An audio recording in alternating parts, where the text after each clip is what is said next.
Ciao a tutti, io sono Black Eyed e benvenuti alla prima puntata di Giochi Nuovi dal Mondo. Per questo primo episodio ho scelto un titolo che si adatta perfettamente alle mie passioni e ai temi trattati in questo canale. Il gioco in questione è Ready to Rock, un gioco in cui i giocatori, spettatori di un concerto rock, si affronteranno in una corsa forsennata per arrivare prima degli altri fin sotto il palco.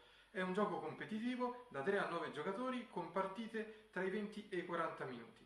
Seguitemi e andiamo a vedere di che cosa si tratta. Bene, questo è il contenuto del gioco. Vediamo come prima cosa la scatola, molto compatta ma ben definita nel disegno. La scatola stessa fa da componente del gioco, in particolare, come vedremo tra poco, viene usata per simboleggiare il palco in questo modo. E qui, diciamo, c'è in realtà il primo appunto da fare a questi componenti perché così la scatola non sembra un palcoscenico. La base del palco verde con degli omini disegnati, delle persone disegnate, non assomiglia neanche lontanamente alle transenne e al grigio tipico di un palco. E poi lo sfondo dell'interno della scatola che è grigio rispetto alla copertina che invece è disegnata così bene, insomma, lascia un po' a desiderare. Eh, All'interno, oltre la scatola, ovviamente, troviamo il manuale che è in 4 lingue, è una cosa abbastanza interessante, è scritto in maniera molto lineare e comprensibile. Anche qui c'è un piccolo appunto da fare perché ci sono degli errori di battitura, soprattutto nella parte in italiano. Non è un dramma, ma è una svista che sicuramente si poteva evitare. Poi abbiamo delle pedine, 9 a forma di plettro, fatte molto bene, molto spesse e resistenti, che possono essere tranquillamente conservate nella fustella originale perché sono precisissime e quindi una volta rimosse rientrano al loro posto senza alcun problema. Dopodiché abbiamo le carte, anche queste sono realizzate bene, una buona qualità di stampa, di definizione e sono divise diciamo in 3 mazzi.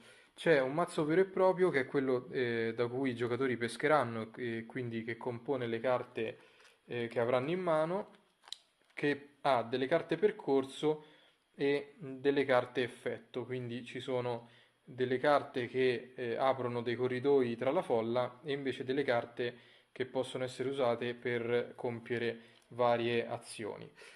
Dopodiché c'è un mazzo di carte chiamate carte palco che sono sostanzialmente degli imprevisti che possono essere positivi o negativi. Abbiamo per esempio il Circle Pit che fa scambiare le carte fra i giocatori, la ballata distrugge i pit, le esplosioni di fuoco ruotano di 180 gradi tutte le carte percorso in gioco e così via. E dopodiché c'è un mazzo di carte, diciamo, che viene usato nel gioco ma non ha, diciamo, degli effetti particolari. Ci sono dei biglietti che vengono utilizzati inizialmente per estrarre a sorte il giocatore che inizierà la partita, che sarà ovviamente quello che pescherà il biglietto VIP. E dopodiché, invece, i biglietti normali faranno da punti di partenza per i vari giocatori. Dopodiché abbiamo delle leggende bilingue, sono o inglese e italiano, come in questo caso, o francese e tedesco, che ci aiutano a ricordare cosa fanno le varie carte. Prima di settare il tavolo in questo modo, come abbiamo detto, tutti i giocatori dovranno pescare a caso una carta biglietto e il fortunato che pescherà il biglietto VIP sarà il primo giocatore della partita.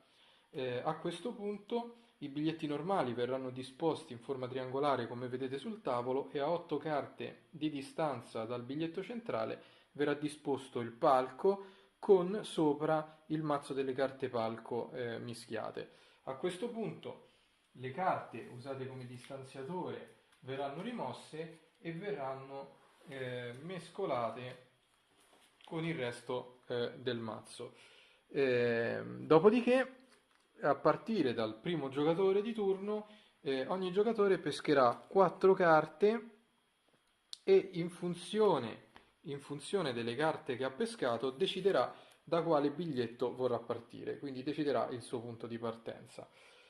Fatto questo, si comincerà con i turni di gioco. Ogni giocatore ad ogni turno potrà pescare una carta e giocarne un massimo di 2, indipendentemente dalla tipologia, quindi potrà giocare 2 carte effetto, 2 carte percorso o una e una, o anche meno di 2 carte. Sarà molto frequente infatti la situazione in cui si avranno meno di 2 carte in mano. È da notare una cosa simpatica, supponendo per esempio che il giocatore nero debba muoversi. La cosa simpatica è che una volta che il giocatore si è spostato e le carte percorso dove non c'è più nessun giocatore vengono girate a simboleggiare il fatto che la folla si richiude dopo che le persone sono passate. Si può giocare anche una carta percorso su una carta percorso già esistente, anche se c'è un giocatore, quindi è possibile cambiare la conformazione della folla intorno a un qualunque giocatore, quindi per esempio in questo modo. E, dopodiché si utilizzano le carte effetto per favorire il proprio gioco o per disturbare quello degli avversari. Per esempio, in questo caso il Mosh Pit è una carta muro, quindi blocca il percorso. Se qualcuno, per esempio, la giocasse in questa posizione, il giocatore nero non potrebbe più passare attraverso il muro, dovrebbe aggirarlo. C'è una varietà di carte, ovviamente di carte percorso con varie direzioni, di carte effetto, le groupies in questo caso danno 3 azioni aggiuntive o permettono di pescare una carta. Abbiamo la carta Ready to Rock che fa pescare un imprevisto e poi fa pescare una carta. La carta Tappi per le orecchie è la classica carta che fa saltare il turno a un avversario. Abbiamo la fermata al bagno che fa pescare 2 carte ma perdere un'azione.